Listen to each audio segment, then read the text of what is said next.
Hello and welcome. I'm Harmony Kwiker, and this is the channel for the Institute for Spiritual Alignment, where we offer ongoing learning opportunities for therapists, coaches, and anyone who's passionate about bridging the divide between traditional psychotherapy and coaching and spiritual transformation.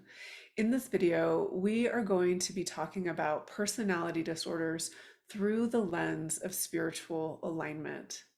In a spiritually aligned approach, we do not pathologize a client. We see them in their wholeness and we emphasize process over pathology. And really, we're working to increase awareness. And so, because of that, students often ask me about my approach to working with somebody with a personality disorder and also my viewpoints on personality disorders, given the fact that. Um, the leaning of the work is to not pathologize and to really honor the wholeness of one's being. And so we're going to be diving into that more in this video. But before we do, I want to let you know that I wrote a book for you. Align Living and Loving from the True Self is a comprehensive map of how to come back home to the truth of who you are and how to honor this deeply sacred place within yourself as you connect with the people in your life. And Align is available on Amazon and barnesandnoble.com. And I also created these self-guided alignment cards for you. There are 48 cards in a deck, and each card has a wisdom teaching and a sentence stem to support you in living and loving from your true self. And these cards are only available on my website, thespirituallyaligned.com. They're really wonderful for your own contemplative practice. If you are a clinician or a coach or work with clients, and also group therapy or parties or intimate relating, whoever in your life likes to dive deep and really look at themselves could benefit from those cards.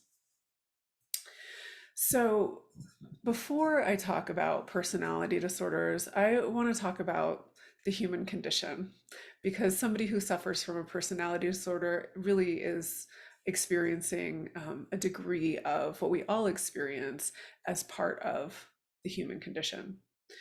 So internally, we each have what is known as an ego. And sometimes I use different words interchangeably to talk about the ego, but ego literally translates to the word I in Latin. And so our ego is our identity, it's who we think we are. And embedded in our ego are conditioned patterns and ideas that we've acquired from this life that we've lived. And the expression of the ego is the personality. And so, personality, persona, literally translates to the word mask. And so, the ego, when we are hyper identified with it and we move in the way from the ego, we are engaging with the world from our mask. And this mask is covering the truth of who we are, our true self, our essence, our wholeness. And so when we are hyper identified with our ego, we are asleep to the true self. We believe that reality exists in our mind. We believe that truth exists in our mind. We believe that our perception is truth and that the narratives that we create are an expression of truth. And this is part of the human condition. We are either asleep to the true self, hyper identified with our ego, or we are awake to the true self, being in contact with our essence, allowing the boundless energy of life itself to move through us, vitality moving through alignment with the source that beats our heart, being really present and connected with ourself and with the world around us.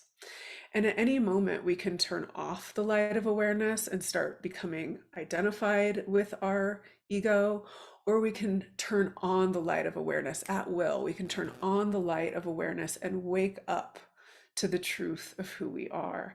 And mindfulness practices, other transpersonal practices, when we are very consistent, can really give us the skills and the tools to wake up to the truth of who we are at will. When we recognize that we're asleep, we can come back with ease and with grace, or clumsily. It really doesn't matter because it's the human condition.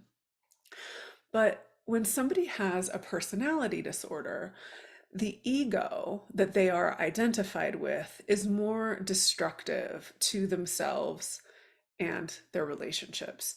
So the habitual ways of thinking and behaving are more contracted around destructive behaviors. And so for a personality to be diagnosed, two areas of a person's life need to be affected. And there are four ways to choose these two elements from. And one is the way the person thinks about themselves or others is affected, the way they respond emotionally, the way that they relate to them to other people, and also controlling behavior. So two of these four areas are greatly affected when a person has a personality disorder. And we tend to focus on what's known as cluster B personality disorders, which are antisocial, borderline, histrionic, and narcissistic personality disorders, where there is a great emotional volatility and a lot of controlling behaviors present in those cluster B personality disorders. So, through the lens of spiritual alignment, the personality disorder is really here for us to become more awake to, more aware of. And when we are doing the work of becoming awake and aware, it's really important to remember that beneath the patterns of the ego, of the personality, lives emotional dysregulation. So when we are identified with our ego, beneath that, there's emotional dysregulation, nervous system dysregulation that we need to feel and experience and move through consciously in order to find our way back to the essence of who we are. When a person has a personality disorder and they're hyper identified with their ego and with their personality patternings, they can easily be convinced by their ego not to wake up to the truth of who they are because they think that they gain control, they gain belonging, they gain whatever it is that they think they need by following these patterns. The mind can easily convince them to keep following these patterns. And as they do this, the personality disorder believes, it's convincing the person to believe that if other people changed, we would be okay. So we need to control them, express our emotions in this way. And that's the way we're going to get what we want. And to keep looking out here rather than looking within and becoming self responsible to find our way back to who we truly are. And so the hyper identification is really the biggest way that a person keeps themselves from growing and transforming, the hyper identification with the ego. And all human beings have this as part of their human condition. The mind thinks that's what it does. And when we believe those thoughts, we believe that our ego is true. And when we are relating to other people who also believe that our thoughts and our ego are true, and they collude with those patterns, we can get even more lost and entangled and further away from our true self. And the more identified we are with these patterns, the more our life force energy is distorted. Because when we're hyper identified with our ego, we are denying or resisting or ignoring some other aspect of ourselves. We're not vulnerable, we're not emotionally regulated, and we're clinging to these thoughts. And so our life force energy that moves through the body is more distorted and contracted and twisted, and that is reflected in our relationships. That distortion and that twistedness is reflected in our relationships. And so when a person is really holding on to the patterns of their personality disorder unknowingly, they are causing their relationships and themselves great distress. And so the work here is really about differentiating from the ego. And I believe that this is the work for all of us, differentiating from our ego regulating our nervous system, allowing our vitality, life force energy to move through us in alignment with the source that beats our heart. Because when we're looking out here to control the world around us, we aren't aligned and remembering the essence of who we are, our alignment with source. And so, this work of remembering who we're not, okay, we're not our ego, and discovering who we are. We are the essence of who we are. So we're not our ego, but our ego is ours to love and heal and be with consciously. So when we can differentiate from our ego and the thoughts of our ego, we can wrap it with love and awareness. And that love and awareness starts to alchemize those thoughts. So when a person has a personality disorder, the moment they're asleep to their true self, those personality patterns come back online. So, for example, with myself, when I am asleep to my true self, I'm very accommodating, I'm a chameleon, and I don't really have an opinion. And that's the way that my personality is conditioned. And it's one way that I know that I'm asleep to my true self.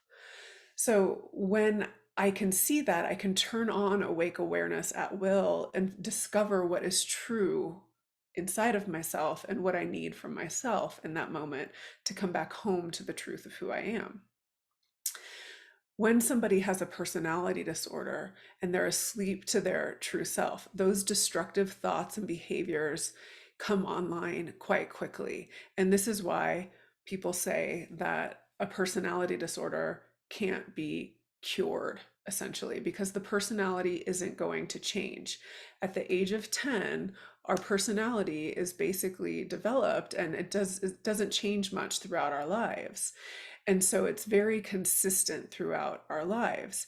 So it's not about creating healthier thoughts, healthier behaviors. It's really about differentiating from the personality, regulating the nervous system that is guiding the impulses of the personality, and discovering the truth, the vulnerable truth that lives within oneself, and becoming a secure base for themselves, and really discovering how to be available for their own experience so that there's more clarity of mind, more curiosity, more openness, more heart, more true embodied power rather than misused power, and more discovery about how to be in relationship in a way that is honoring of the true self. And so the other piece of this is that when the personality is developing, the patterns that become the habitual ways of being are adaptive at the time that they are developed. So the person has experienced some degree of relational trauma, neglect, and a modeling of the caregivers of a similar personality trait, as well as we some in some capacity come in with our personality. So all of these things put together create this sort of distorted way of being with oneself and the world around us. And the last thing that I will say about personality disorders is that the way the ego convinces a person to start focusing on controlling behaviors or emotional volatility or gaslighting or something like that, or lacking empathy, the way that the mind convinces a person to do that is the very thread that needs to be followed to come back home to oneself. So if the mind wants to, let's just say, gaslight and create a sense of reality for somebody else, it's also important for that person who has narcissistic personality disorder to see how they are gaslighting themselves, how they're not really being clear with reality internally, because that's just getting projected out. And so once they can see the way they're doing that to themselves, they can regulate the nervous system, because that confusion is part of a trauma response that lives within them from earlier in their life that they have unresolved business with. And they can regulate their nervous system and come back to a healthy, aware, regulated state where they are present, where they are open. And again, the moment the ego comes online, it will convince them of these distorted thoughts of the personality.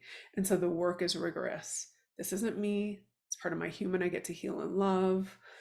This is me. This is who I really am, and differentiating so that the thinking that occurs, it really comes from the true self. So, through the lens of spiritual alignment, we honor a person's wholeness. We aren't pathologizing that personality. We see that this is part of the human condition. It was adaptive when it arose, and it is keeping them contracted and keeping them from living an open hearted life where they really experience the deep intimacy that they're truly longing for. And we support them in moving through everything as they come back home to themselves. Every layer that arises on the way back to deeper contact is welcome, it's valid. We bring loving awareness to it, and we continue to move that old energy so that the new vitality can really occupy our whole energy body. So, those are some thoughts on personality disorders through the lens of spiritual alignment. If you would like to know more about facilitating alignment or working from a spiritually aligned perspective, please check out the spirituallyaligned.com/trainings. We have so many trainings there to support you in empowering your clients and empower you to deepen into alignment as you facilitate alignment of your clients. If you aren't a therapist or a coach and you're wanting to learn more, there's also many offerings for you on my website, thespirituallyaligned.com/offerings. There's living your alignment and spiritually aligned relationships and a free meditation course also. So thank you so much for listening, and I wish you so much liberation and awareness and resilience and beauty as you continue to live and love from your true self.